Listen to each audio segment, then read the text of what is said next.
کہ سب سے پہلے نماز اور روزے، حج اور زکوٰۃ سے زیادہ واجب ہے معرفت امام زمان، کیونکہ اگر حجت خدا کی معرفت نہ ہوئی تو نماز روزہ قبول نہیں ہوگی۔ اور اس کے لیے جو لفظ حضور علیہ السلام نے استعمال فرمایا وہ ہے ماتا میتتن جاہلیہ، کہ دور جاہلیت کی موت اس شخص کے لیے ہے کہ جو حضرت کی معرفت کے بغیر مر جائے۔ اور اگلی بات میں نے یہ عرض کی تھی کہ معرفت کئی قسموں کی ہوتی ہے، ہمیں اس معرفت کے لیے حکم نہیں دیا گیا کہ جو معرفت صرف خدا کے پاس ہے، ان کی ذات کے متعلق یا مصطفیٰ کے پاس ہے، اور باقی ان کے علاوہ انہیں کوئی نہیں سمجھ سکا۔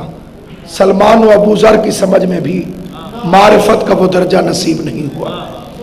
ہمیں اس بنیادی معرفت کے لیے مکلف کیا گیا ہے کہ جس کا معلوم ہونا ہم پر لازم قرار دیا گیا۔ اس میں بنیادی چیز یہ ہوتی ہے کہ عقیدہ امامت کیا ہے، اور حجت کے پاس اختیار کتنے ہوتے ہیں، اور امام زمان کی ضرورت کیوں ہے۔ اسی وجہ سے دنیا نے بڑے بڑے جھوٹوں کو اس دعوے کی جرت پیدا ہوئی کہ میں مہدی ہوں۔ کبھی کسی شیعہ نے یہ دعویٰ کیوں نہیں کیا؟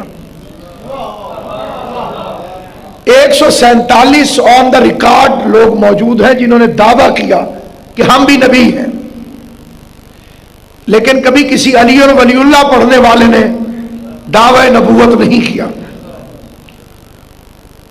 اس کی وجہ یہ ہے کہ ہمارے پاس یہ گیپ ضرور آیا، لیکن 11 امام پہلے موجود ہیں۔ اب 12واں جو ہوگا وہ 11 جیسا ہوگا۔ اگر 11 جیسا نہیں ہے تو پھر 12واں نہیں ہے۔ علی بھی اگر 3 جیسا ہوتا تو چوتھا ہوتا، اور 12واں وہ ہوگا جو 11 جیسا ہوگا۔ اس لیے جن لوگوں نے دنیا میں، اب دنیا بڑی تبدیلیوں کا شکار ہے، ہم ایک ایسے زمانے میں سانس لے رہے ہیں جہاں روزانہ ہیڈ لائنز ہوتی ہیں، اور یہ حضرت حجت کے ظہور کی علامات میں بھی صاف صاف وضاحت کے ساتھ لکھا گیا ہے کہ قتل و غارت عام ہو جائے گی، اور اب قتل کو کوئی اتنی زیادہ لفٹ بھی نہیں کرائی جاتی۔ وہ زمانہ ابھی تک میری یاد میں بھی باقی ہے، ایک قتل ہوا تو ہفتہ ہفتہ لوگ خوف کے مارے اپنے گھروں میں چھپ کے بیٹھے رہے۔ اب بم بلاسٹ ہوتا ہے تو دنیا والے تھوڑی دیر بعد معائنہ کرنے کے لیے جاتے ہیں کہ کہاں کیا ہوا تھا، اور جب پہنچتے ہیں تو آثار بھی باقی نہیں ہوتے، پھر دوبارہ اسی طرح سے زندگی وہاں پر رواں دواں نظر آتی ہے۔ جتنے بھی لوگ اس زمانے کے اندر دعوے دار ہوئے، جدید ترین دور کے اندر بھی ایک آدھ زندہ لوگ بھی موجود ہیں جو اس بات کے دعوے دار ہیں کہ ہم ہیں۔ پھر زمانے نے کروٹیں بدلی، اور یہ بھی علامات میں سے ایک علامت ہے، اس کا تفصیلی ذکر تو انشاءاللہ ایک پوری مجلس میں علامات کا میں نے آپ کے سامنے پیش خدمت کرنا ہے۔ ابھی صرف اتنا عرض کرنا چاہتا ہوں کہ یہ بھی علامت ہے کہ وقت کے گزرنے کا احساس نہیں ہوگا، اور ہم اس کیفیت کو محسوس کرتے ہیں۔ محرم پھر آ گیا، ابھی تو گزرا تھا، رمضان پھر آ گیا، ابھی تو گزرا تھا، ایک ہفتے کا وعدہ کیا اور وہ پہنچ گیا۔ یعنی وقت امام وقت کے قدموں سے لپٹنے کے لیے پرواز کر رہا ہے۔ مومنین کی دعاؤں سے وقت کو سپیڈ دے دی گئی ہے، اور انسان جو ابتدا سے صرف 2 طبقوں کے اندر ترقی کرتا ہے، سپیڈ اور کمیونیکیشن، گفتار میں یا رفتار میں۔ تیسری چیز آج تک معلوم نہیں ہو سکی جس میں کوئی ترقی ہوئی ہو. ان دو چیزوں میں ترقی ہوتی ہے. ان بدلتے ہوئے حالات میں جب دنیا نے علماء سے رجوع کیا، علماء اسلام سے، ہمارے پاس تو سیدھا سادہ جواب موجود ہے، ان سے اب رجوع کیا گیا کہ آخر کیا نتیجہ نکلے گا. عراق کی قتل و غارت، فلسطین، تو نہایت متنازع اور متعصب مولویوں کا جواب ہے ظہور امام مہدی علیہ السلام. اسی لاہور کے سب سے متنازع ملعون کا بھی یہی فکرہ ہے کہ اس کے علاوہ، اب تو نام لینے کی ضرورت نہیں، آپ کو معلوم ہے کہ سب سے ملعون اس شہر کا کون شخص ہے. اس نے بھی کہا کہ امام مہدی علیہ السلام، اور آپ اس تبدیلی پر ذرا غور فرمائیے کہ 11 کو رضی اللہ کہنے والا مہدی کو علیہ السلام کہنے پہ مجبور ہے.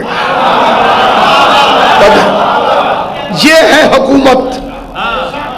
ہماری گورنمنٹ آف پنجاب بھی جو ضابطہ اخلاق شائع کرتی ہے پہلے محرم سے پہلے، تو حکومت کی طرف سے یہ باقاعدہ اشتہار چھپتا ہے. اس میں لکھا ہوتا ہے کہ اہل بیت اطہار اور ازواج رسول اور صحابہ کرام اور امام مہدی علیہ السلام، حضرت علی رضی اللہ تعالی عنہ، امام مہدی علیہ السلام، اسے کہتے ہیں لاتوں کے بھوت باتوں سے نہیں مارتے. یہ خوف ہے اس کی تلوار کا کہ علیہ السلام کہنے پہ مجبور ہے. اور یہ جتنی تبدیلیاں اس وقت دنیا میں آ رہی ہیں، ان پر بھی اگر آپ نظر کریں تو آپ کو فخر ہوگا کہ آپ ایک ایسے زمانے میں ہیں جو ظہور امام سے قریب تر ہے. آج سے 3 سال پہلے قبلہ کے ساتھ جب مجھے حج کی سعادت نصیب ہوئی اور میں نے مکہ کے کتب خانوں میں اور لائبریریوں میں اور کتابوں کی دکانوں پر جب جا کے دیکھا تو مجھے مولا کی قسم کھا کے میں کہتا ہوں، سعودی عرب کے مکہ میں جس موضوع پہ سب سے زیادہ کتابیں نظر آئیں وہ امام مہدی علیہ السلام، اور وہاں بھی امام کے نام کے ساتھ علیہ السلام کا لفظ لکھا ہوا تھا. حالانکہ وہاں پر بہت زیادہ پلاننگز بھی کی گئی ہیں. خانہ کعبہ کے نیچے کئی تہہ خانے جن کے اندر کمانڈوز ہر وقت کسی بھی ناگہانی صورتحال سے نمٹنے کے لیے موجود رہتے ہیں، کیونکہ ان کے نزدیک جو 2 زبردست علامتیں ہیں وہ پوری ہو چکی ہیں. ایک تو حضور کا وہ فرمان کہ کعبے کے قریب پہاڑ کی چوٹی پر بلال کی مسجد کو گرا دیا جائے گا، اور میری اولاد کا ایک دشمن اس کے اوپر اپنا محل تعمیر کرے گا اور اس کا نام ایک جانور کے نام پر ہوگا. ایسا ہو چکا ہے. وہ پہاڑ کاٹ دیا گیا، وہ مسجد گرا دی گئی، اس پر محل بنایا جا چکا، اور بنانے والے کا نام ایک جانور کے نام پر تھا. فہد کا مطلب چیتا ہوتا ہے. ایک یہ علامت. دوسری علامت کہ نجد و حجاز پر عبداللہ نامی حکمران حکومت کر رہا ہوگا. اس وقت جو وہاں کا بادشاہ ہے اس کا نام عبداللہ ہے. اب یہ حتمی نہیں ہو سکتا کہ وہ یہی عبداللہ ہے. ہم جوش میں آ جانے والے لوگ نہیں جو رسول سے صلح حدیبیہ پہ لڑ پڑے تھے کہ تو نے کہا تھا کعبے کا طواف کریں گے، سچا نبی ہے تو واپس لے کے کیوں جا رہا ہے؟ تو حضور نے فرمایا تھا میں نے یہ تو کہا تھا طواف کریں گے، لیکن یہ کب کہا تھا کہ اسی سال کریں گے.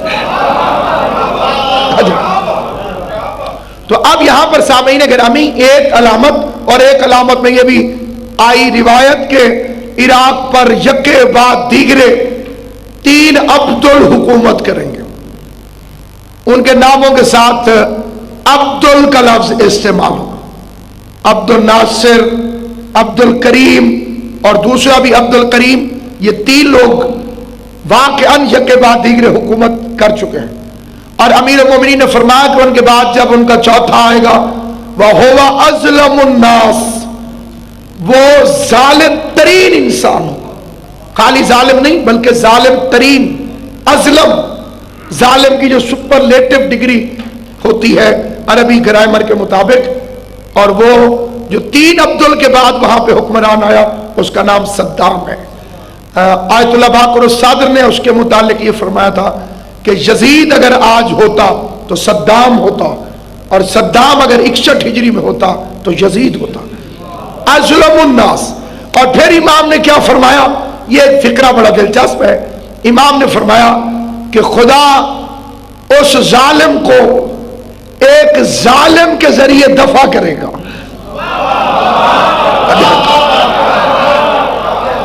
ایک ظالم کے ذریعے اس ظالم کو خدا دفع کرے گا۔ تو جب تم دیکھو کہ ایسا ہو رہا ہے تو میرے بیٹے کے ظہور کے لیے انتظار کرنا کہ وہ وقت قریب ہے کہ جب وہ آنے والے ہیں۔ اور اس کے بعد دنیا کی ایک بڑی عجیب ترین تبدیلی، میں سمجھتا ہوں کہ اس کے عجیب ہونے پر جتنا بھی انسان حیران ہو اتنا کم ہے۔ خانہ کعبہ 119 دروازے بن چکے ہیں اس کے، ان 119 دروازوں میں ایک دروازے کا نام باب مہدی رکھ دیا گیا سعودی عرب کے اندر، اور سعودی عرب کے بارے میں 6 معصومین کا قول ہے مکے کے متعلق۔ تہجد کے بعد امام اپنے آنے کا اعلان فرمائیں گے، اور فجر سے پہلے پورا مکہ امام کی بیعت کر چکا ہوگا، سارا مکہ ایک قطرہ خون کا بہائے بغیر امام کی مکے پہ حکومت قائم ہو جائے گی، ایک قطرہ نہیں بہے گا۔ تو یہ بات ان کے عقیدوں کو اگر بندہ ٹٹولے تو سمجھ میں نہیں آتی، لیکن کوئی طاقت ہے جو ان کے سٹارز پر اس موضوع پر کتابوں کے ڈھیر لگا رہی ہے، اور کوئی طاقت ہے جب اس دروازے سے سعودی گزرتے ہوں گے تو سوچتے ہوں گے، کیونکہ مکے میں لکھنا یہ نئی بات ہے، مدینے میں مولا کا نام شروع سے مسجد نبوی کے اندر لکھا ہوا ہے، اور وہاں پہ الفاظ یہ ہے الامام الحی المہدی، یا اللہ کے نام کے ساتھ حی لکھا ہوا ہے، یا اللہ کو حی و قیوم کہا جاتا ہے، اور یا مولا کے نام کے ساتھ الحی کا لفظ وہاں پر لکھا ہوا ہے۔ اور یہ تبدیلیاں باعث حیرت نہیں، اور یہ ایک پیشین گوئی ہے کہ جب امام ظہور فرمائیں گے تو سب سے پہلے جو امام پر ایمان لانے والی اکثریتی آبادی ہوگی وہ یورپ میں ہوگی، یورپ اور امریکہ۔ ایک حدیث میں فقرہ ہے باستان، ایک جگہ کا نام لکھا گیا، وہاں سے کثیر تعداد امام کی مدد کے لیے دوڑے گی، نصرت امام کریں گے۔ اس کے لیے کچھ حضرات یہاں پہ اپنا دل چھوڑ جاتے ہیں کہ مولا کے ساتھ تو صرف 313 ہوں گے، یہ 313 کمانڈر ہے، یہ کیبنٹ ہے مولا کی، 313 وزراء ہوں گے امام کے جن کے پاس خصوصی اختیارات ہوں گے، یہ ہوا میں اڑیں گے بھی صحیح، اور ان میں میثم تمار، ان میں مالک اشتر، یہ حضرات بھی ان کے اندر شامل ہیں، اور 70,000 تو خالی صدیق ہیں جو امام کے لشکر میں شامل ہوں گے۔ 70 الف، امام علی علیہ السلام نے فرمایا کہ پشت کوفہ سے 70,000 صدیق مبعوث ہوں گے، رسول کے بھی صحابی ہیں، امام مہدی کے بھی صحابی ہیں، لیکن مقابلہ ہی نہیں ہو سکتا۔ ان کے لیے ایمان لانے کی روایتیں ہیں، ان کے لیے مبعوث ہونے کی روایت ہے۔ یہ جو امام کا لشکر ہے 70,000 صدیق، صدیق کا کیا مطلب؟ وَاذْكُرْ فِي الْكِتَابِ ابراہیم اِنَّهُ كَانَ صِدِّيقًا نَبِيًّا، ذکر کر اس کتاب میں ابراہیم کا، وہ میرا صدیق نبی تھا۔ یعنی ابراہیم کے لیول کے لوگ 313 میں نہیں ہوں گے، وہ 70,000 میں شامل ہوں گے۔ وہ جو دوسرا درجہ آئے گا امام کا 313 کے بعد، پھر قبلہ آگے آئیں گے وہ 70,000 صدیق جو امام علیہ السلام کے ساتھ اس لشکر کے اندر شامل ہوں گے۔ اور بعض روایات میں 10 لاکھ سے زیادہ کا مجمع، ایک وقت آئے گا جب امام کی افواج جو ہوں گی 10 لاکھ سے زیادہ ان کی تعداد ہو جائے گی۔ 313 جو ہے وہ نقیب ہے، نقبہ امام علیہ السلام کے۔ تو عبداللہ والی روایت کے اندر یہ وہ روایت ہے کہ جو حتمی ہے، امام علیہ السلام کی علامات ظہور کی کل 4 قسمیں ہیں۔ ایک ہے علامات خاصہ جو صرف امام کے لیے ہے، دوسری ہے علامات عامہ جو پبلک کے لیے ظاہر ہونا شروع ہو جائیں گی۔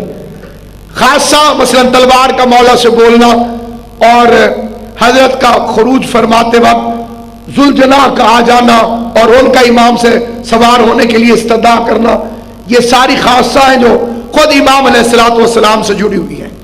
جو عامہ ہے وہ عام پبلک کے لیے مختلف علاقوں کے حالات، ایک شہر جو امام کے ظہور کے وقت موجود ہوگا اس کا امام نے نام لے لے کے بتایا، اور پھر بتایا کہ اس شہر میں سے کون اٹھے گا، اس شہر میں سے کون اٹھے گا۔ اٹھنے والوں کے نام، ان کے قبیلے، ان کے باپ کا نام، ان کی ماں کا نام، ان کی سوشل سٹیٹس کے متعلق امیر المومنین نے اپنی حدیث میں بیان فرما دیا۔ نام تک بتائے کہ کہاں سے اٹھے گا، اس کے باپ کا نام کیا ہوگا، اس کے بھائی کا کیا نام ہوگا، اس میں کیا خاصیت پائی جائے گی۔ 313 میں سے ان علامات کے ساتھ ساتھ وہاں پہ جو علامت ہے نفس زکیہ، یہ نام نہیں ہے، خاصیت ہے۔ امام حسن کی نسل سے ایک سید زادہ، حسنی سید، ایرانی اور نسل، پاک و پاکیزہ، وہ امام کا پروگرام اناؤنس کرے گا حالت احرام میں طواف کعبہ کے وقت، اور اس عین رکن اور مقام کے درمیان اس جرم میں قتل کیا جائے۔ اسی دوران عبداللہ بھی قتل ہو چکا ہوگا، اور اس کے قتل کو چھپا کے رکھا جائے گا۔ 1 سال پہلے، 2 سال پہلے اس روایت پر حیرانگی ہوتی تھی۔ اس میڈیا کے دور میں ہیڈ آف دی اسٹیٹ مر جائے، کنگ مر جائے، بادشاہ مر جائے، اس کی موت کو کیسے چھپایا جا سکتا ہے؟ خدا کی قسم عربوں میں یہ رواج شروع ہو چکا ہے۔ یاسر عرفات کی موت کو چھپایا گیا، شیخ زید کی موت کو چھپایا گیا۔ 7 دن تک جب تک جانشینی کا اعلان نہیں ہوا، اس وقت تک انہوں نے اعلان کیا ہی نہیں کہ ان کا انتقال ہو گیا ہے۔ خود شاہ فہد کی موت کو چھپایا گیا۔ تو یہ ایک اچھی پیش رفت ہے کہ یہ موت کو چھپانے لگے ہیں، اور جب اس کی موت کو چھپائیں گے تو امام فرماتے ہیں نفس زکیہ کا قتل اور عبداللہ کی موت، قتل اس کا 7 دن نہیں گزریں گے کہ ہمارا قائم ظہور کرے گا۔ اب اس میں جو لفظ استعمال کیا گیا اس علاقے کا نام ہے باستان، اس سے لوگ دوڑیں گے امام کی حمایت کی خاطر۔ آپ دنیا کا نقشہ اٹھا کے دیکھیے، آپ انٹرنیٹ پہ ریسرچ کر کے دیکھیے، کوئی بستی نہیں ہے باستان نامی پوری دنیا میں اس وقت تک کسی بستی کا نام باستان نہیں۔ یہاں پہ ہمارے علماء ہند نے تھوڑی سی محنت کی ہے، انہوں نے کہا کہ شاید کتابت میں کاف کا ڈنڈا رہ گیا ہو اور باستان نہ ہو بلکہ پاکستان ہو، ایک کاف لگے گی تو وہ ہو جائے گا۔ جبکہ ملتان کے لیے ایک علیحدہ سے حدیث موجود ہے کہ شہر ملتان سے، اور معصوم کے زمانے کا ملتان، 2 افراد جن میں سے ایک کا نام حیدر اور دوسرے کا نام علی ہوگا، وہ امام کے 313 کے لشکر میں شامل ہوں گے۔ اور سندھ سمیت، کیونکہ معصوم کے زمانے میں جو ملتان تھا اس کی سرحدیں کراچی تک جا کے ملتی تھی وہاں پر۔ باستان، اس کے اندر روایت میں بعض مقام پر ہے 3 افراد، بعض مقامات پہ ہے 30 افراد۔ یہ جو نقطوں کی کمی بیش، بہرحال یہاں تک ہم تک بات پہنچی، جس طرح سے مخدوم عالمیان کی یوم شہادت کے بارے میں اختلاف ہے کہ 3 جمادی الثانی تھی کہ 13 جمادی الاول، باپ کے بعد 75 دن زندہ رہی یا 95، اس میں جو فرق پڑا وہ بھی نقطوں کی وجہ سے پڑا۔ قدیم عرب اپنی عبارت میں نقطے لکھنا اپنے لیے عیب سمجھتے تھے کہ اب ہم نقطے بھی لکھیں، وہ اپنے آپ کو اتنا ذہین سمجھتے تھے۔ عرب نقطے کو نہ چھوڑتے تو آج گمراہ کیوں ہوئے ہوتے؟ یہ جتنی گمراہی ہے یہ نقطے کو چھوڑنے کی وجہ سے پیدا ہو۔ تو اب سامعین گرامی قدر باستان، تو جب باستان کا آپ انگریزی لہجہ شکیوے پڑھیں تو وہ بوسٹن کی طرف بھی جاتا ہوا نظر آتا ہے کہ ہو سکتا ہے کہ ادھر سے کچھ لوگ آئیں۔ تو اس باتوں کے پیچھے میرے پاس جو دلیل ہے وہ قرآن مجید کی ایک دلیل ہے۔ فرعون حضرت موسیٰ علیہ السلام کے سامنے 70,000 جادوگر یا 40,000 جادوگر لے کر آیا۔ قرآن نے کبھی بھی علم کی تردید نہیں کی۔ یہ اسلام کی وسعت قلبی ہے کہ اگر علم کافر کے پاس بھی تھا تو قرآن نے اس کو بھی ظاہر کیا، اپریشیٹ کیا، بتایا کہ اس کے پاس علم ہے، کیونکہ علم اس لیے نہیں ہوتا کہ اسے رد کیا جائے۔ چھپا لیتا خدا کہ جادوگروں نے رسیوں کو سانپ بنا دیا، قرآن میں واضح کر کے لکھ دیا، انہوں نے رسیوں کو پھونک ماری، سانپ بنا دیا۔ یہ کوئی شوبدہ بازی تھی یا جو بھی تھا، لیکن جادو تھا، اور قرآن نے تسلیم کیا کہ ایسا ہوا۔ رسی کو پھونک مار کے سانپ بنا دینا بچوں کا کھیل تو نہیں ہے، پڑھے لکھے لوگ تھے، علم رکھتے تھے، کچھ پڑھا ہوگا، پھر پھونک ماری، پھر سانپ بن گئے۔ اب سانپ چلے حضرت موسیٰ علیہ السلام کی طرف۔ مسلمانوں میں یہ روایت مشہور ہو گئی تھی کہ موسیٰ ڈر گئے۔ امام علیہ السلام نے نہج البلاغہ میں اس آیت کی تفسیر میں فرمایا کہ موسیٰ کے ڈرنے کی وجہ کیا تھی۔ فرمایا موسیٰ حجت خدا ہے، اور حجت مخلوق سے نہیں ڈرتی۔ سانپ مخلوق ہے تو مخلوق سے ڈرنے والا حجت نہیں ہوتا۔ 1.25 لاکھ نبی ہے، کسی ایک کو تو کبھی خدا نہ خواستہ سانپ نے ڈسا ہوتا۔ 1.25 لاکھ میں ایک بھی مثال نہیں دی جا سکتی، یا کوئی ایک ایسا سنگین مرض جو انسان کے جسم میں نقش پیدا کر دے۔ یہ بھی علم و عرفان کی ایک سیڑھی ہے۔ امیر المومنین نے اپنے خطبے میں فرمایا میں اس پر حد جاری کروں گا جو کہے گا کہ ایوب کے بدن میں کیڑے پڑ گئے۔ یہ شیعہ روایت نہیں ہے، اس کا مذہب اہل بیت سے تعلق نہیں۔ کیڑے اندھے نہیں تھے کہ حجت خدا کے جسم کو نقصان پہنچائے۔ بھیڑیے یوسف کو نہیں کھا سکتے، کیڑے ایوب کے بدن کو تکلیف نہیں پہنچا سکتے۔ اور پھر امیر المومنین نے اپنے خطبے میں فرمایا میں اس پر بھی حد جاری کروں گا جس نے یہ فکرہ کہا کہ رسول کے دانت ٹوٹ گئے۔ معصوم میں نقش نہیں پڑتا، معصوم میں عیب نہیں پڑتا، دانتوں کا ٹوٹ جانا نقش اور عیب ہے۔ یہ بھی مذہب شیعہ کی روایت نہیں ہے۔ پتھر لگے، خون نکلا، دانت معاذ اللہ حضور علیہ السلام کے شکستہ نہیں ہوئے، یہ امیر المومنین علیہ السلام کا فرمان ہے جو میں نے آپ حضرات کی خدمت پیش کیا۔ اب انہوں نے رسیوں کو سانپ بنا دیا، تو امام فرماتے ہیں کہ موسیٰ سانپ سے نہیں ڈرے تھے، قوم کے گمراہ ہو جانے کے خوف سے انہیں ڈر لاحق ہوا۔ قوم کہیں اسے دیکھ کے گمراہ نہ ہو جائے کہ یہ کتنے پرفیکٹ قسم کے لوگ ہیں، رسیوں کو سانپ بنا دیا۔ آواز موسیٰ لا تخف، نہ گھبراؤ، قوم کو گمراہ نہیں ہونے دوں گا۔ عصا کو پھینک دے، عصا کو پھینکا تو وہ ثعبان عظیم بن گیا، بہت بڑا اژدہا، اور اس نے پورے میدان میں سارے سانپوں کو نگل لیا، اور پھر موسیٰ نے پکڑ لیا تو دوبارہ وہ عصا بن گیا۔ یہ منظر جو میں نے آپ کے سامنے بیان کیا، اسے قرآن نے بیان کیا، جادوگروں نے اپنی آنکھوں سے دیکھا، کافر تھے، فرعون کے ساتھی تھے، موسیٰ سے لڑنے آئے تھے، منظر دیکھا تو قرآن کہتا ہے سارے کے سارے سجدے میں گر گئے اور کہنے کیا لگے آمنا برب العالمین، ہم عالمین کے پروردگار پر ایمان لے آئے، رب موسیٰ جو موسیٰ کا رب ہے، ورب ہارون اور ہارون کا رب ہے۔ علی ولی اللہ میں شک کرنے والوں کو یہ پیغام دو، جب موسیٰ کا رب کہہ دیا تھا تو کلمہ مکمل تھا، یہ ہارون کے رب کے نام لینے کی ضرورت کیا تھی؟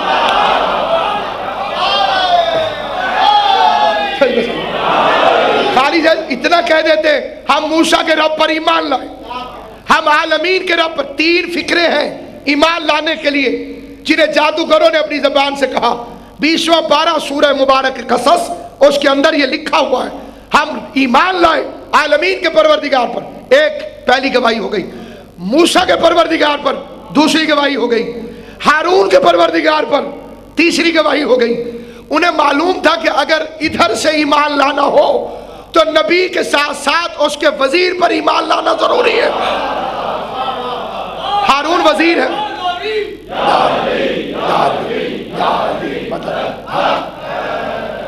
اب انہوں نے فوراً سجدے میں سر رکھ دیا، سجدے میں سر رکھا اور فرعون کو غصہ چڑھا اور فرعون کہنے لگا انتم الرافضون، تم رافضی ہو گئے۔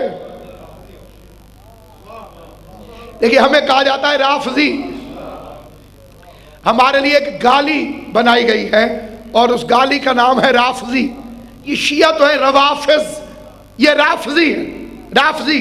شاہ رکن الدین عالم ملتانی نے اپنے ایک شعر میں کہا تھا من علی را دوست باشد خلق گوید رافضی، میں علی علی کرتا ہوں، علی سے دوستی کرتا ہوں، لوگ مجھے رافضی کہتے ہیں۔ کہنے لگے پس خدا و مصطفیٰ جبریل ہم شد رافضی، پھر اکیلا میں رافضی نہیں ہوں، اللہ مصطفیٰ اور جبریل تینوں رافضی ہیں۔ پس خدا و مصطفیٰ جبریل ہم شد رافضی۔ تو سب سے پہلے رافضی کا لفظ فرعون کی زبان سے نکلا اور اس نے ان مومنین کو کہا جو فرعون کو چھوڑ گئے اور اللہ کی حجت کا ساتھ دیا۔ معلوم ہوا کہ جو حجت خدا کا ساتھ دے اسے رافضی کہتے ہیں، البتہ اسے رافضی کہنے والا فرعون ہوتا ہے۔ یہ سنت فرعون ہے کہ اسے رافضی کہا جائے۔ یہ ایک بہت بڑا انقلاب ہے۔ 70,000 لوگ آپ کی مخالفت کے لیے آئے ہوئے تھے اور فوراً انہوں نے اپنی پارٹی چینج کر لی کیونکہ جادوگر پڑھے لکھے تھے۔ انہوں نے فوراً فیصلہ کیا کہ جادو کو توڑتا ہے لیکن جادو کا سامان ختم نہیں کرتا۔ یہ جو سامان ختم ہو گیا یہ جادو نہیں علم ہے، سجدے میں گر گئے۔ اب امام زمان جب آئیں گے اور اپنے علم کا اظہار کریں گے، ادھر کا مولوی کالا کالا پہ لڑتا رہے گا، یورپ اور امریکہ والے علی اور ولی اللہ پڑھتے چلے جائیں گے، کیونکہ جہاں علم ہوگا وہاں تسلیم ہے۔ علم بحث نہیں کرتا، علم جھگڑا نہیں کرتا۔ اب جو جہاں علم پہ وہاں پہ ترقی ہو رہی ہے، جتنی یونیورسٹی کی تعداد ہے اور جتنا علوم وہ حاصل کرتے جا رہے ہیں، اور بالخصوص برمودا ٹرائنگل، جزیرہ خضرہ این امریکہ کے سر کے اوپر، اس پر کتنی ریسرچ ہو رہی ہے، اگر میں وہ آپ کو اپنی معلومات کے مطابق بتاؤں تو تقریباً مبالغہ محسوس ہو، مبالغہ۔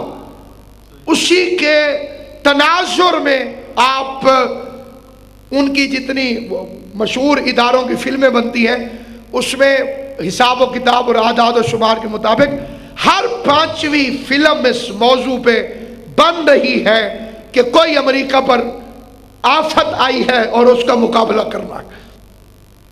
ان کے ذہن میں، دل و دماغ میں جہازوں کا جانا، غائب ہو جانا، گھڑیوں کا رک جانا، وقت کا رک جانا، اس جزیرہ خضرہ کے اندر ابھی تک وہ چھوٹا سا زمین کا جزیرہ سمندر کے اندر ان کی سمجھ میں نہیں آ رہا، اور اس کے بارے میں احتمال ہے کہ حضرت حجت خدا کے کنٹرول میں ہے وہ سارا علاقہ۔ گو تو سارا علاقہ ہی حضرت کے کنٹرول میں ہے، لیکن بالخصوص اس مقام کے اوپر حضرت علیہ الصلوۃ والسلام کے بارے میں اثرات پائے گئے۔ اور قبیلہ بربر، ایک بڑا پرانا قبیلہ، کتاب ہے بصائر الدرجات، 1000 سال پہلے یہ لکھی گئی ہے، بصائر الدرجات، عربی زبان کی کتاب، مذہب شیعہ کی مضبوط اور ایسی کتاب کہ جس کے اوپر ہمارا مذہب انحصار کرتا ہے، ان کتابوں میں سے ایک کتاب بصائر الدرجات۔ کوئی لکھنا چاہے تو ابھی لکھ لے، بعد میں اگر کوئی لکھوانا چاہے تو اسے بھی لکھوا دوں۔ وہاں حاجیوں کا ایک جہاز بغداد سے چلا ہوا ٹوٹا، تختے پر، عرشے پر 2 لوگ ایک علاقے میں پہنچ گئے، مذہباً اہل سنت، انہوں نے ایک بہت بڑا شہر دیکھا، جس میں 70 بازار کے چوک، رزق کی فراوانی، خوبصورت حسین خوش اخلاق لوگ، آذان ہوئی کھلی دکانیں چھوڑ کے چلے گئے نماز کے لیے، مسجد کھچا کھچ بھر گئی، درود کی صدائیں، تو وہ ایک جگہ پر دیوار کی ٹیک لگا کے تھکے ہوں کی طرح بیٹھ گئے۔ لکھا ہے کہ ایک شخص داخل ہوا جس نے صاحب سے امامہ پہنا ہوا تھا، چہرے سے نور سا تھے، اور سب انہیں کہہ رہے تھے یبنا صاحب الامر، اور کتاب میں لکھا ہے کہ وہ حضرت کے پڑ پوتے تھے۔ اس میں گرامی شمس الدین محمد، شمس الدین کے پاس آئے، انہیں سلام کیا، کہا کون ہو؟ کہا مسلمان۔ کہا عقیدہ سناؤ۔ انہوں نے کہا اشہد ان لا الہ الا اللہ وحدہ لا شریک لہ واشہد ان محمدا عبدہ ورسولہ۔ کہتے ہیں کہ ہم یہاں تک سنا کے چپ ہو گئے، اور وہ جو امام کے پڑ پوتے تھے، پھر سن لیجئے، بسائر و درجات 50 سال پہلے کی نہیں، 200 سال پہلے کی نہیں، 600 سال پہلے کی نہیں، 1000 سال پہلے شیخ مفید علیہ رحمہ کے زمانے کی کتاب، اس کے اندر یہ فقرہ ہے۔ تب وہ ابھی کچھ اور سننا چاہتے تھے، ہم چپ ہو گئے، کہا آگے پڑھو۔ ہم نے کہا آگے کیا پڑھیں؟ کہا ان کے چہرے پہ جلال آ گیا، کہا افسوس تم نے اس گواہی کو چھوڑ دیا جس کی وجہ سے یہ 2 گواہیاں قبول ہوتی ہیں۔ توجہ ہے یا نہیں؟ افسوس تم نے یہ امام کی حکومت میں ہونے والا ہے، اس لیے میں پہلے سے خبردار کروں، افسوس تم نے اس گواہی کو چھوڑ دیا جس کی وجہ سے یہ پہلی 2 گواہیاں قبول ہوتی ہیں، اور جن گواہیوں کو بیان کرنے والا بغیر حساب کتاب کے جنت میں داخل ہو جائے گا۔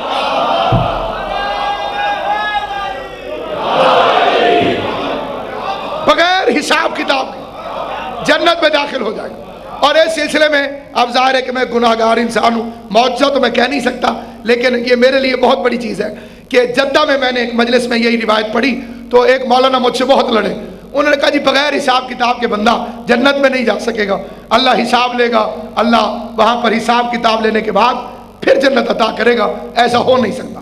ان کی یہ لڑائی جھگڑا ختم ہو گیا، رات ہوئی، قدرتاً وہ بھی مکے میں آ گئے، انہیں میرا پتہ نہیں تھا، مجھے ان کا پتہ نہیں تھا، تو میں نے اچانک دیکھا کہ مولانا 4تھے چکر میں پہنچے طواف کے، تو ان کی زبان میں یہی دعا نکل رہی تھی، اللہم ارزقنا الجنہ بغیر حساب، اے اللہ مجھے بغیر حساب کے جنت عطا فرما۔ تو عین رکن یمانی پہ میں نے کہا ملے گی بغیر حساب کے، لیکن علی کی ولایت کے بغیر ملنے والی نہیں ہے، اس کی ایک ہی شرط،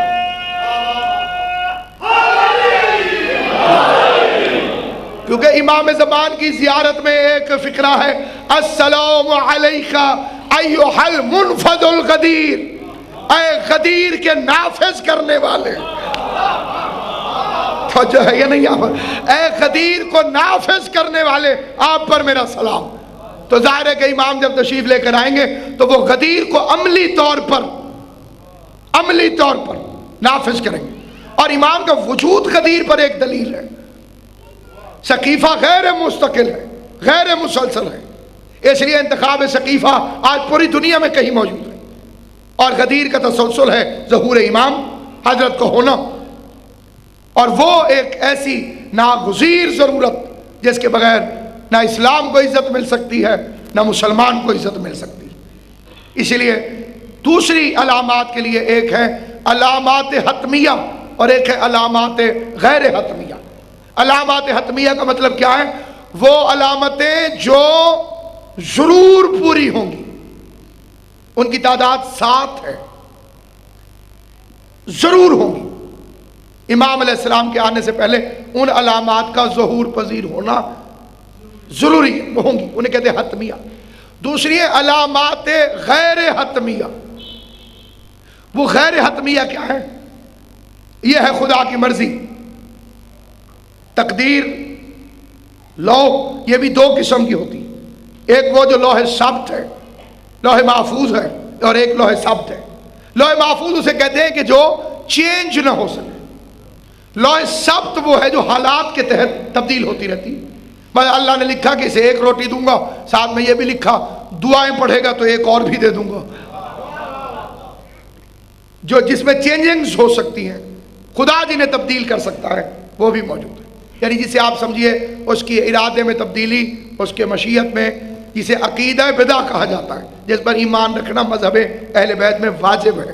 یہی وجہ ہے کہ ایک شخص نے امام محمد باقر علیہ السلام سے آگے پوچھا، فرزند رسول کیا خداوند قدوس اپنے ارادے میں تبدیلی کرتا ہے؟ فرمایا قادر ہے، اس میں تم اسے پابند نہیں کر سکتے، اس کی مرضی ہے اپنا ارادہ تبدیل کر دے. تو وہ رونے لگا. امام نے پوچھا کہ ماذا یبکی، کیوں روتا ہے؟ اس کا مولا میں آپ کی احادیث اور آپ کے والد گرامی کے فرامین سن کر حضرت حجت کے انتظار کے عشق میں گم ہو چکا ہوں، اور میں قائم قائم قائم پکارتا رہتا ہوں، اور اگر اللہ کی مشیت میں تبدیلی آ گئی کہ قائم کو نہ بھیجے تو پھر میرا کیا حشر ہوگا؟ تو امام علیہ السلام نے فرمایا امام کا ظہور تقدیر نہیں کہ اس میں تبدیلی ہو جائے، امام کا ظہور اللہ کا وعدہ ہے. وَإِنَّ اللَّهَ لَا يُخْلِفُ الْمِيعَادَ، اور اللہ اپنے وعدے کے خلاف کبھی نہیں کرتا. یہ اللہ تبارک و تعالیٰ کا وعدہ ہے کہ وہ حضرت حجت خدا کو بھیجے گا.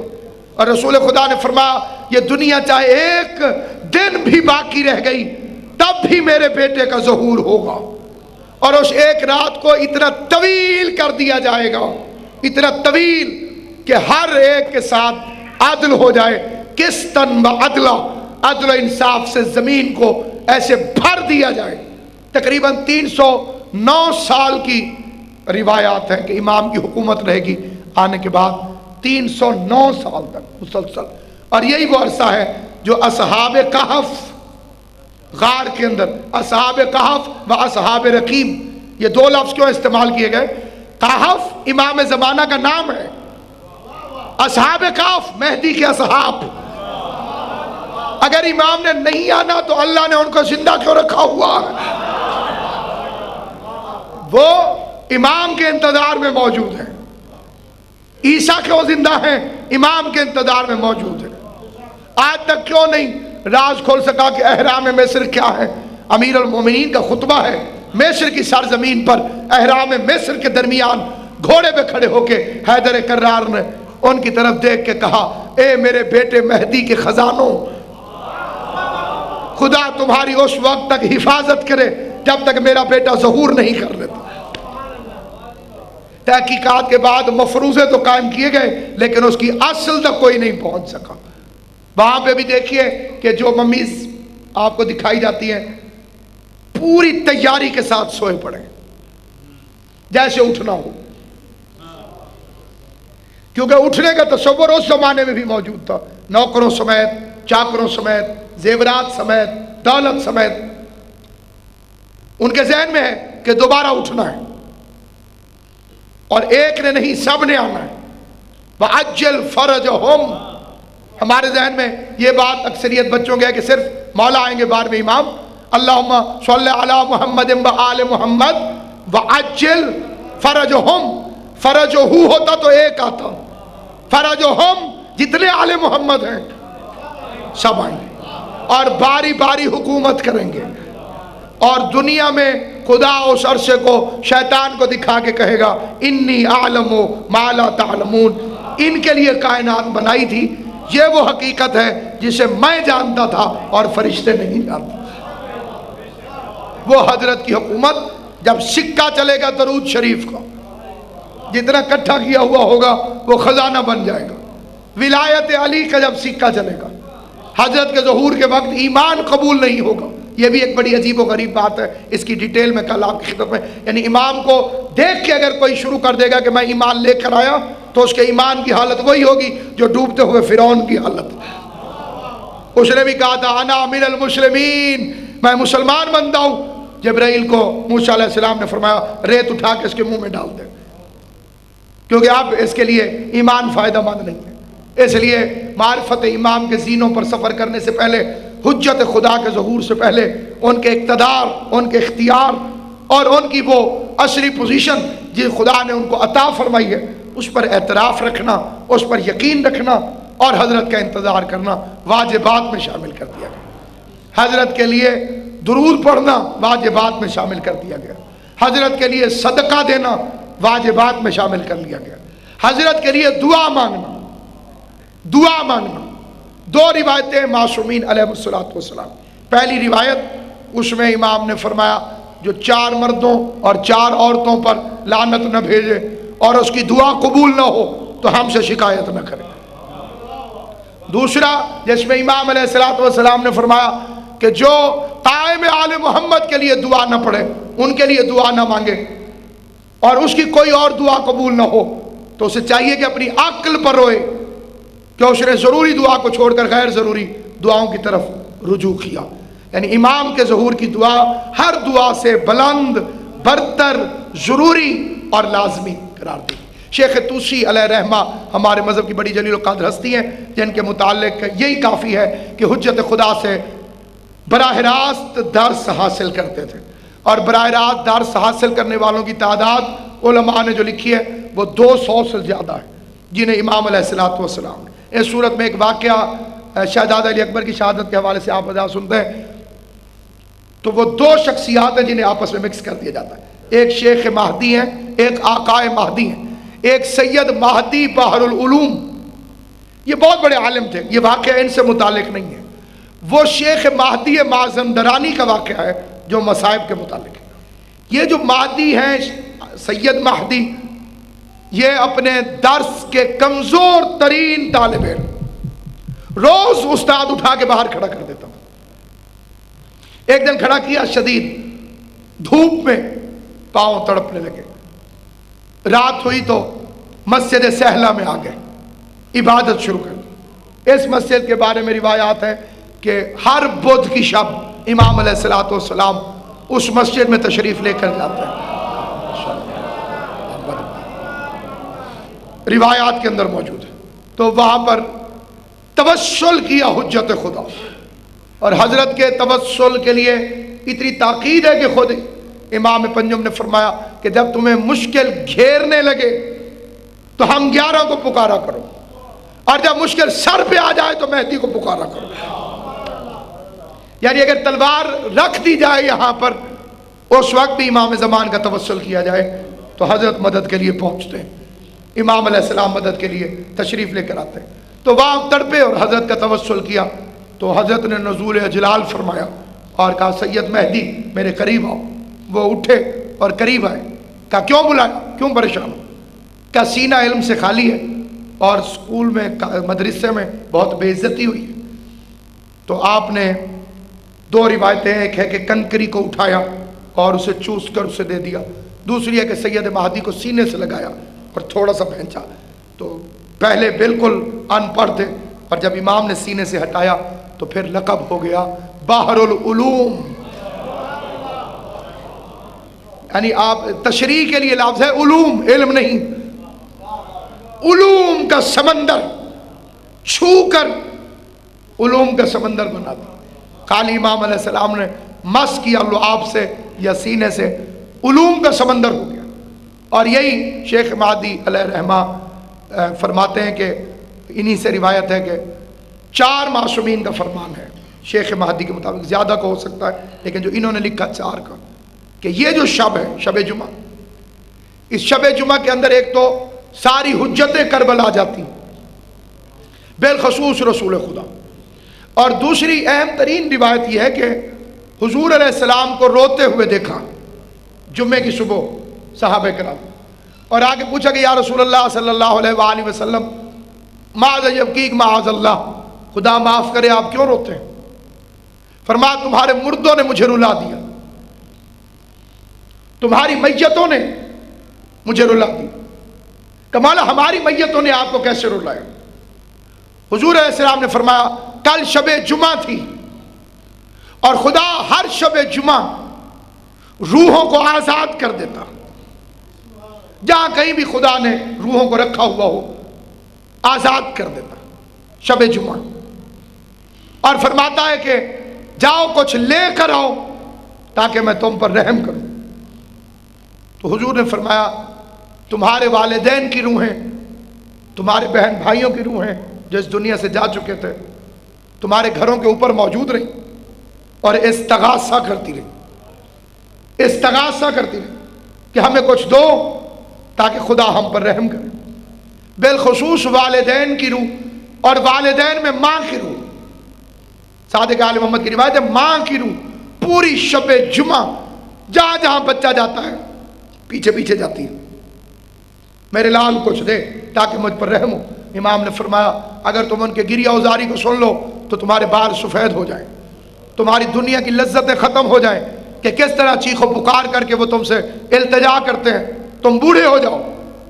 لہذا شب جمعہ میں ہمارے بزرگوں کے ہاں سے یہ طریقہ اکثر یہ چلتا تھا. شب جمعہ میں حدیث کے ساتھ ماتم, عزاداری, مجلس حسین, باہر نہیں تو اپنے گھر والے اکٹھے ہو کر ایک مقام پر تھوڑا سا پانی مٹھائی رکھ کر, تو اس طریقے کو کبھی ختم نہ کیجیے, کیونکہ امام کا فرمان ہے لا تنسیا امباتکم, خبردار اپنی میتوں کو مت بھولنا, کیونکہ اگر تم نے انہیں بھلا دیا تو اللہ تمہیں بھلا دے گا. آج تم ان پر رحم کرو گے, جو آئندہ وقت آتے جائیں گے خدا ان میں آپ پر رحم کرے گا. تو یقیناً کیونکہ اس شب کی مناسبت سے ہمارا توسل ہے امام زمان علیہ الصلوۃ والسلام سے, اور یقیناً ہمارا مولا ہمیں سن بھی رہا ہے, اور ہمارا مولا کربلا میں بھی موجود ہے. اور کل کا جو دن ہے اس دن کے لیے بھی یہی ہے, الجمعہ ہے اسم القائم المہدی, جمعہ امام مہدی کا اسم گرامی ہے اور آپ کا نام نامی ہے. شب جمعہ انبیاء کی قطاریں حضور علیہ الصلوۃ والسلام کے ساتھ کربلا معلیٰ میں داخل ہوتی ہیں, اور ایک ایک نبی قبر حسین کو چومتا اور چوم چوم کے کہتا ہے حسین تیرا شکریہ, تو نے ہمیں بچا لیا, تو نے ہمیں بچا لیا. اور جب سب چوم لیتے ہیں حضور علیہ السلام, تو وہاں پر ایک فکرہ ہے کہ امام حسین علیہ السلام اپنے نانا کے ہاتھوں میں بوسہ دیتے ہیں اور فرماتے ہیں نانا اب میں شام جانا چاہتا ہوں, شام جانا چاہتا ہوں, شام جانا چاہتا ہوں. میرے لال شام کیا کرنے جاؤ گے؟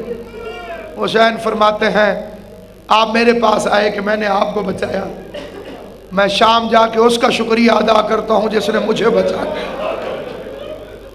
مقصد شبیر صدا و صحرا بن جاتا اگر زینب عالیہ نہ ہوتا. دو ہستیوں نے حضرت قائم کو کربلا میں بڑا یاد کیا ہے. دو ہستیوں نے جتنا حجت خدا کو یاد کیا ہے کربلا میں, اتنا اور کسی نے یاد نہیں کیا. سرکار علام رشید ترابی علی اللہ مقامہ کا فکرہ ہے, وہ فرماتے ہیں کہ جب بابا ذبح ہو رہا تھا تو بیٹی دیکھ رہی تھی. اب یہ مقتل کے فکرے ہیں کہ بعد میں قید خانے میں سید سجاد نے کبھی پوچھا سکینہ بنت الحسین سے کہ جب تو نے دیکھ لیا کہ ظالم ظلم سے نہیں رکتا اور بابا کی گردن پر اس نے خنجر رکھ دی تو سکینہ تم واپس آ جاتی, تم کیوں رکی رہی؟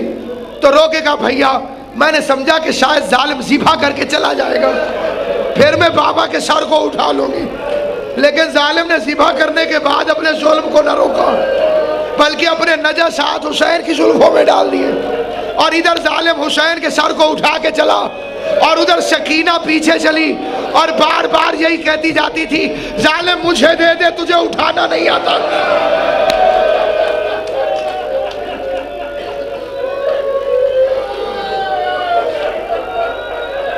ظالم مجھے دے دے, تجھے اٹھانا نہیں آتا.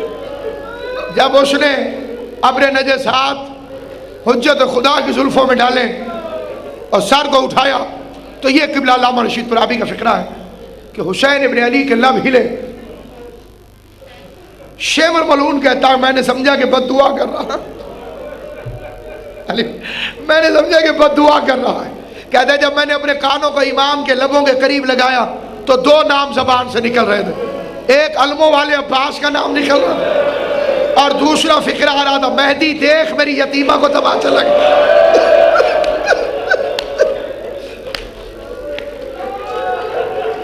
یہ فکرے حضرت امام حسین علیہ السلام کے اور باقاعدہ مقتل میں موجود ہیں کہ امام حسین بلا کے یہ فرماتے رہے، مہدی آ دیکھ میری انگلی کاٹ کے لے جا رہا ہے، مہدی آ دیکھ میرا لباس لوٹا جا رہا۔ امام زمانہ، یہ آپ نے امام کا استغاثہ سنا، امام حسین کا آپ کے دل تڑپ گئے۔ اب سوچئے پردے میں امام زمانہ کا کیا حال ہو دو جب حسین ابن علی کی آوازیں میرے مولا کے کانوں میں پڑتی ہوں۔ اور دوسرا بلانے والی، جب بھیڑ زیادہ ہو جاتی تھی تماشا دیکھنے والوں کی، تو اس وقت زیر لب آواز دیتی تھی زینب عالیہ، مہدی دوران کو۔ اسی لیے تو جب آنسو آئے تو یہ دعا مانگا کیجئے، مولا ہم گناہگاروں کی دعائیں بے اثر سہی، وہ کٹتی انگلی والا بلاتا رہا تھا آجا مولا، مولا وہ چھنی ہوئی چادر بلاتی رہی تشریف لے آئی، سکینہ کے تماچوں کے انتقام کے لیے تشریف لے آئی۔ یہ محنت ہے ایک شہزادی کی، زینب عالیہ سلام اللہ علیہ۔ ذکی سرور کوٹی بہت بڑے عزادار نوحہ خان شاعر گزرے ہیں، وہ فرماتے ہیں نام نہ پوچھو سر پیٹو گے، کام کی عظمت سے پہچانو، کون ہے بیڑا پار لگا کر ساحل پہ مر جانے والی۔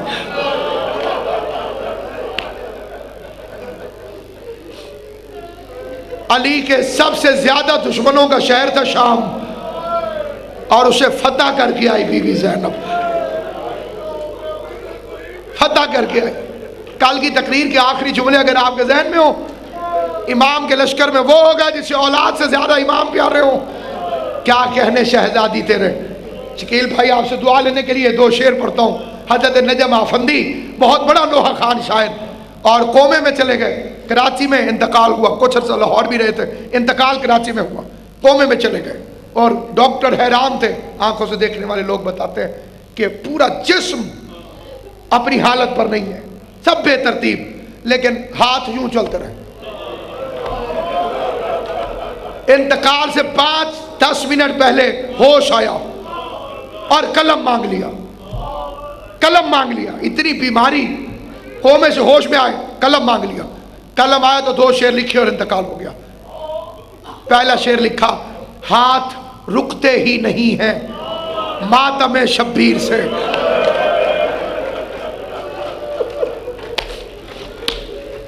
اجرکم اللہ، خدا ان آنسوؤں کا ثواب میرے آپ کے مرحومین کو پہنچے۔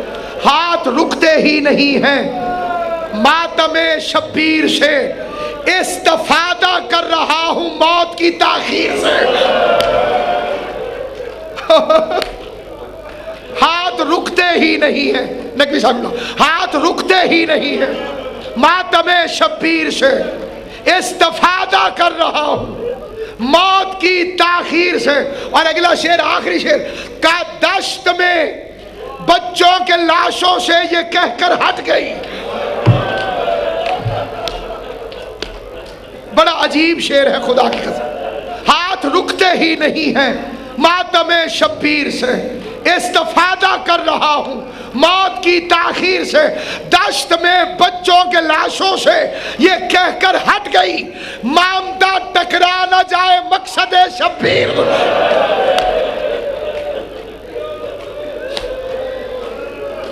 دشت میں، قبلہ اعتبار سے دو، دشت میں بچوں کے لاشوں سے یہ کہہ کر ہٹ گئی، مامدہ ٹکرا نہ جائے مقصد شبیر۔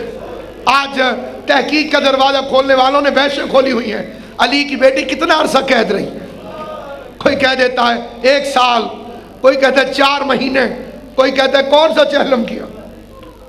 یہ علماء کی بحث ہے، عزادار کے رونے کے لیے اتنا کافی ہے، 1 سال ہو یا 1 سیکنڈ، بی بی زینب کے ہاتھ رسیوں کے لیے نہیں بنے۔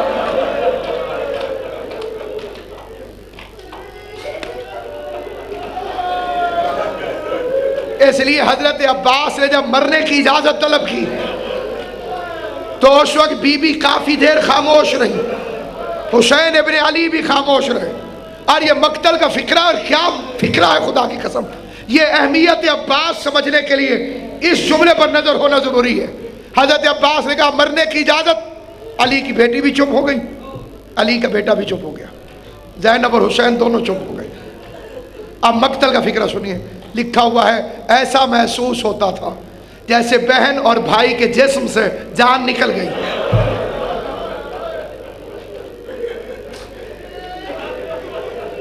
عباس مرنے کی اجازت طلب کر رہے۔ تھوڑی دیر بعد علی کی بیٹی نے سکوت کو توڑا اور ایک ہی فکرہ فرمایا، قد صدقت امیر المومنین، امیر المومنین نے سچ فرمایا۔ عباس روئے اور رو کے پوچھا بی بی بابا نے کیا کہا؟ کہا عباس تم بہت چھوٹے تھے، ایک دن علی نے میری کلائیاں چومنا شروع کر دی، میں نے عرض کیا بابا جان آپ ہمیشہ میرا سر چوم دیں، میری کلائیوں کو آج کیوں چوما؟ تو بابا نے کہا تھا زینب ایک وقت آئے گا جب تیرے ہاتھوں میں رسیاں باندھی جائیں گی۔ عباس میں تیری جوانی دیکھتی تھی، میں تیرا قد دیکھتی تھی، میں عرب کے سورماؤں کو تجھ سے ڈرتا ہوا دیکھتی تھی، پھر سوچتی تھی جس کا تیرے جیسا بھائی ہو کس کی مجال کے اس کے ہاتھوں میں رسیاں باندھی۔ آج جب تم مرنے جا رہے ہو تو مجھے یقین ہو گیا کہ میرے ہاتھوں میں رسیاں باندھی جائیں۔ عزاداران امام مظلوم شہزادی کونین کی بیٹی امیر المومنین کی لخت جگر ہاتھوں میں رسیاں باندھی گئی، سر پہ چادر نہیں۔ امام زمان آئیں گے تو اس لمحے کا حساب نہیں دے سکے گی دنیا، جب ابو سفیان کا بدماش پوتا تخت پر بیٹھ کے شراب پی رہا تھا اور ابو طالب کی شریف پوتی قیدر بن کر کھڑے ہوئی۔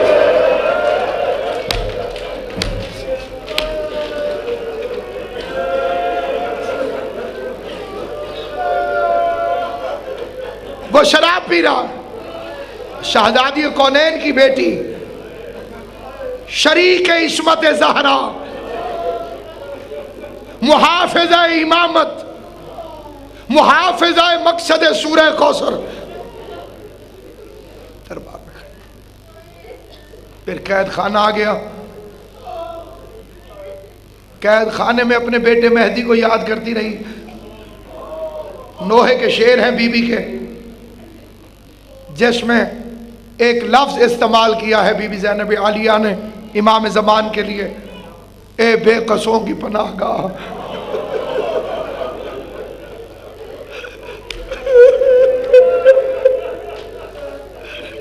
اے بے قصوں کی پناہ گاہ،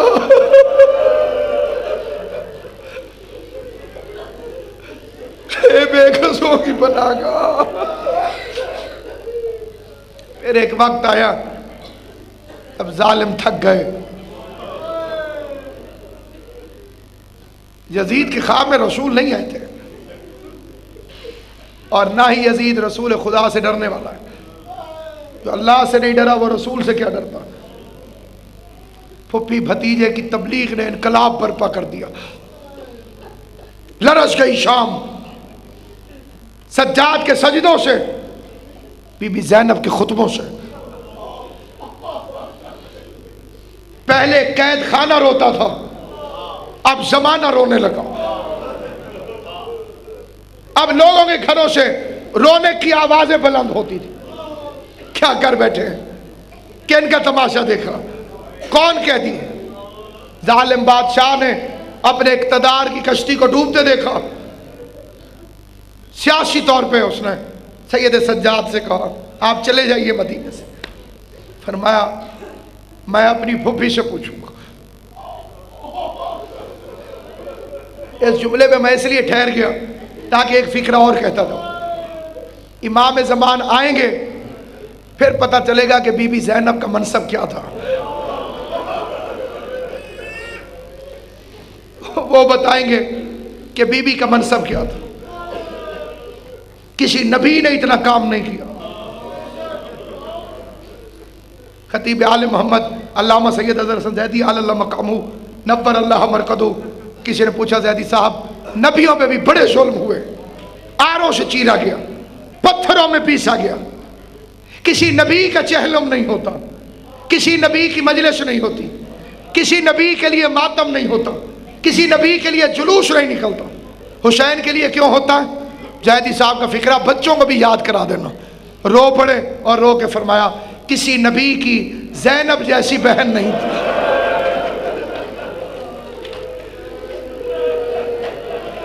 یہ جو تبلیغ ہے یہ زینب عالیہ کی ہے، یہ میری شہزادی کی محنت ہے.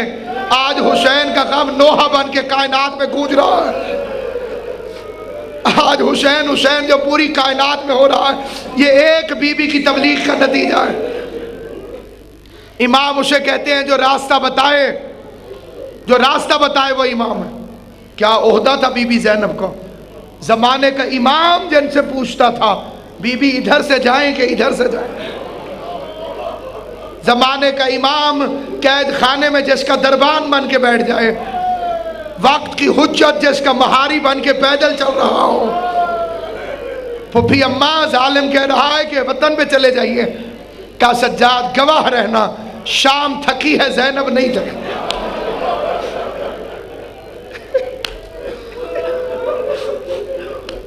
شام تھکی ہے بی بی زینب نہیں تھکی.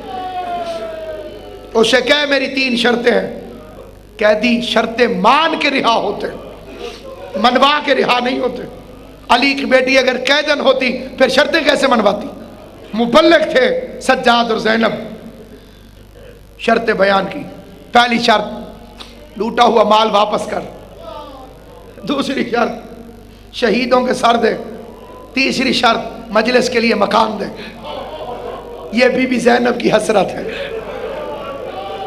کائنات میں جہاں مجلس ہوتی دیکھا کرو، سمجھ جایا کرو یہ ایک دکھیاری بہن کی حسرت ہے جو اپنے بھائی کو رو نہیں سکی. ایک مکان دے جہاں مجلس منعقد ہو. مجلس منعقد ہونے لگی. علی کی بیٹی مجلس پڑھنے کے لیے تشریف لائی. دارین قربان ہم پڑھ کے یا سن کے مجلس پڑھتے ہیں، وہ مجلس پڑھنے آئی جو 70 قدموں سے اپنی آنکھوں سے زیبا ہوتا تھا. علی کی بیٹی آج اپنی مرضی سے کہیں بیٹھی ہوئی تھی اور آج پہلی دفعہ اس کے ہاتھوں سے رسیاں کھلی ہوئی تھی. شام کی عورتوں کا ہجوم پیدا ہو گیا اور نہج البلاغہ والے علی کی بیٹی منبر پر آئی اور پہلا فکرہ کہا شام کی عورتوں مجھے تمہارا استقبال کبھی نہیں بھولے گا.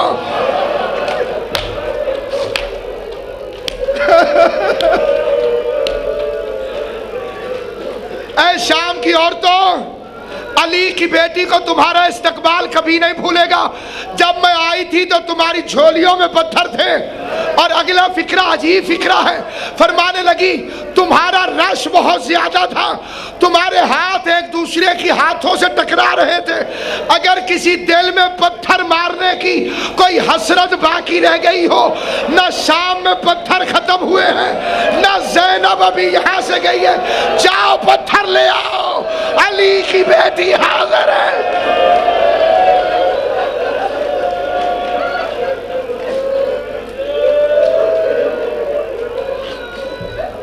وَسَيَعْلَمُ الَّذِينَ ظَلَمُوا أَيَّ مُنْكَرٍ يَنْقَلِبُونَ أَلَا لَعْنَةُ اللَّهِ عَلَى الْقَوْمِ الظَّالِمِينَ رَبَّنَا تَقَبَّلْ مِنَّا إِنَّكَ أَنْتَ السَّمِيعُ الْعَلِيمُ وَتُبْ عَلَيْنَا إِنَّكَ أَنْتَ التَّوَّابُ الرَّحِيمُ اللهم عجل لوليك الفرج اللهم عجل لوليك الفرج اللهم عجل لوليك الفرج. خدایا مجالس عزا کو منظور و مقبول فرما.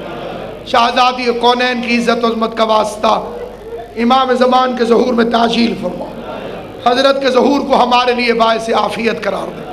حضرت کے قدم مبارک کے قابل ہمارے گھروں کو کر دے. خدایا جیسا کہ روایات میں آیا کہ جو مومن جس کے گھر سے امام زمان روٹی کا ایک لقمہ بھی کھا لیں گے اس پورے گھر پہ جنت واجب ہو جائے گی. خدایا ہمارے رزق کو اس قابل کر دے کہ فرزند زہرا ہمارے گھر کے طعام کو قبول فرما.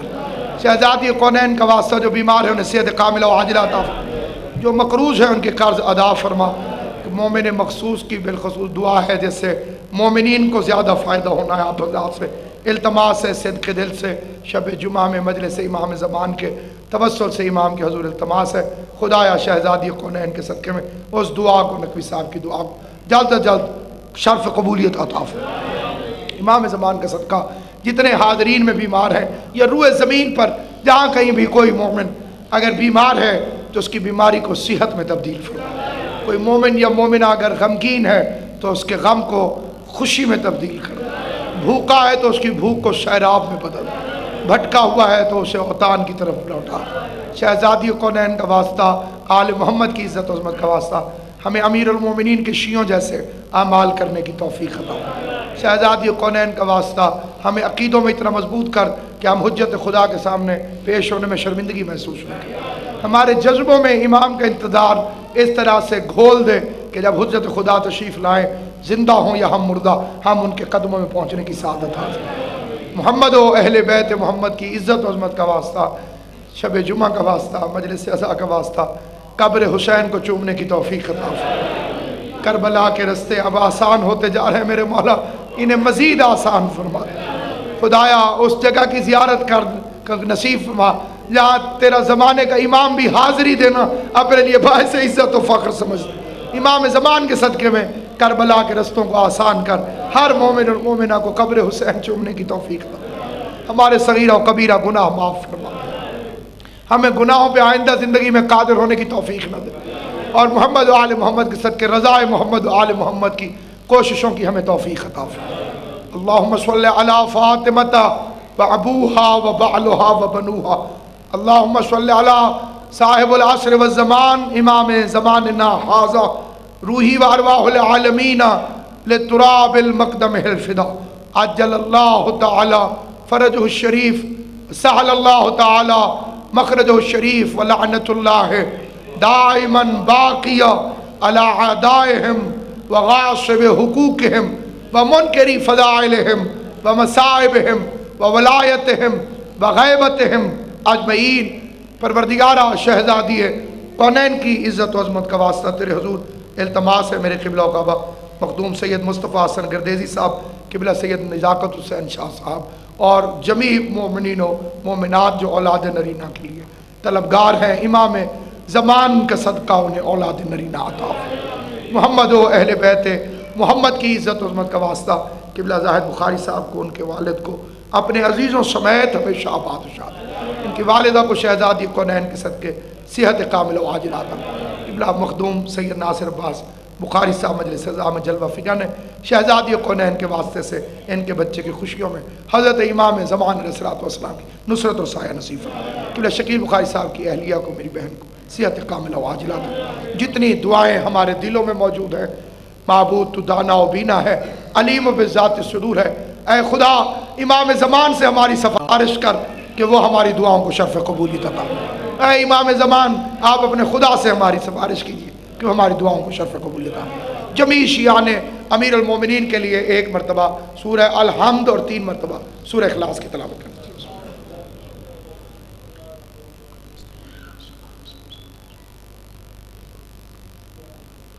بسم اللہ الرحمن الرحیم۔